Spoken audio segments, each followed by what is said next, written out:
Assalamualaikum warahmatullahi wabarakatuh. Hai sobat horor, kali ini aku bakal bawain cerita dari Halo Nindi yang berjudul Santet. Gak usah basa-basi lagi, langsung aja kita mulai. Santet, sebuah cerita dari Halo Nindi, based on true story.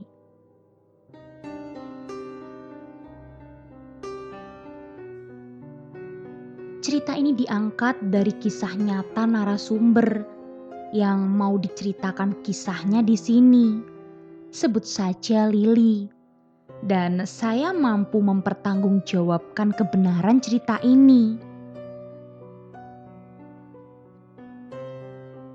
Satu minggu sebelum hari pernikahan, gak tahu kenapa, aku selalu ngerasa gelisah setiap malam.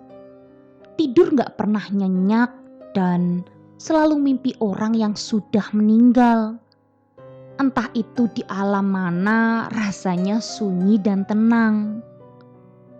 Setiap mau sholat, badan terasa lemas.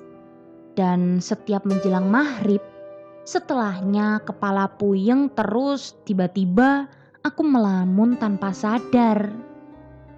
Aku pikir aku kecapean karena sibuk untuk mempersiapkan pernikahan.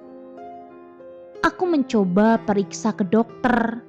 Setelah dilakukan pemeriksaan dokter hanya bilang bahwa aku tidak sakit dan tidak ada penyakit yang terdeteksi di tubuhku. Karena aku masih ragu, jadi aku mendatangi dokter yang lainnya. 3 dokter yang aku datangi dan jawabannya sama. Akhirnya aku berusaha untuk berpikir positif. Mungkin aku gugup karena sebentar lagi hari pernikahan. Setelah siraman adat Sunda dilakukan, tiba-tiba malamnya seluruh tubuhku terasa ditusuk-tusuk. Akhirnya aku memutuskan untuk pindah tidur di rumah kakak ibuku. Aku tidak bisa tidur malam itu. Besok hari pernikahan, aku harus sembuh dalam pikirku. Pagi-pagi buta, aku langsung ke gedung tempat di mana aku akan melangsungkan pernikahan. Selesai akad dan sungkem adat Sunda, badanku terasa lemas, keringat mengucur, gak berhenti-berhenti padahal cuaca saat itu tidak terlalu panas. Dan gedungnya terbuka, banyak jendela besar dan juga tidak pengap. Make upku luntur, padahal MUA yang aku pakai terkenal bagus di kotaku. Sampai tim make up pun kebingungan dan standby di dekat pelaminan sesekali membenarkan make upku. Di sana aku berasa kosong, seperti mimpi, antara sadar dan tidak sadar. Aku tetap berusaha untuk berpikir positif. Mungkin aku butuh istirahat banyak setelah ini. Setelah menikah, ternyata gangguan itu semakin kuat. Setiap malam gelisah dan lebih sering mimpi orang yang sudah meninggal. Badan lemas dan muntah-muntah. Aku pikir aku hamil. Setelah aku tes pack, hasilnya selalu negatif. Selama 3 minggu merasakan ini, aku memutuskan untuk diobatin atau diruqyah. Ternyata ada yang ikut nempel di badanku. Entah apa itu, aku kurang paham. Setelah melakukan ruqyah, badan terasa ringan dan gangguan pun berangsur berkurang. Selang beberapa hari setelah ruqyah, aku kembali merasa gelisah ketika menjelang maghrib dan tengah malam. Hal ini terulang lagi. Tubuhku lemas. Aku merasa kasihan dengan suamiku. Dia harus ikut repot merawatku dan terjaga setiap malamnya untuk menemaniku.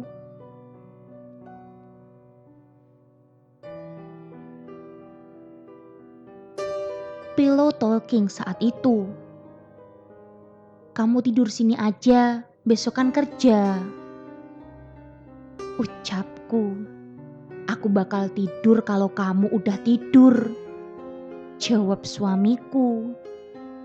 "Besok kamu di kantor ngantuk loh," ucapku kepada suamiku. "Gak apa-apa, aku khawatir sama kamu," jawab suamiku. Akhirnya aku diru'yah kembali oleh orang yang berbeda. Ternyata yang ini lebih detail dan akurat. Kata beliau kalau aku ada yang nyantet, orang yang pernah aku sakiti di masa lalu. Dia belum rela aku akan menikah dengan laki-laki pilihanku ini. Awalnya, aku kaget dan tidak percaya. Tapi setelah orang yang meruqyah aku menuturkan segalanya dengan detail, akhirnya aku percaya bahwa aku telah disantet. Rohku disimpan di boneka. Wajahku dibuat hitam sebelah katanya. Wajahku menyeramkan. Dan bener aja, memang MUA aku bilang kalau wajahku hitam sebelah pada saat di make up. Tapi aku tidak menggubrisnya. Aku pikir efek lightning kotak make up. Lagi-lagi aku berpikir positif. Terus aura wajahku juga katanya beda. Make up gak nempel-nempel dan luntur. Tamu undangan juga banyak yang bilang seperti bukan aku. Dan sekarang aku melihat foto pernikahan, sangat terlihat sekali. Wajahku pucat tidak ceria. Dan aku merasa mimpi melewati itu semua. Hari pernikahan yang seharusnya hari bahagia untukku, aku harus merasakan hal yang semacam ini.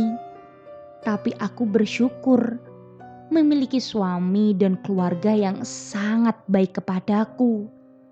Melindungiku dan tak henti juga selalu support aku untuk sembuh dan normal kembali. Aku berasa baru bangun dari mimpi buruk. Sekarang aku sudah dikaruniai 1 orang anak. Hidupku lebih ringan dan bahagia sekarang. Buat kalian, jangan lupa zikir pagi dan petang agar terhindar dari segala gangguan sihir, pelet, santet, dan lain-lain. Ingat, kekuatan doa mengalahkan segalanya. Santet selesai. Gimana sobat horor? Seru kan ceritanya? Kalau gitu tunggu cerita-cerita menarik lainnya dan jangan lupa nyalakan lonceng notifikasinya. Bye.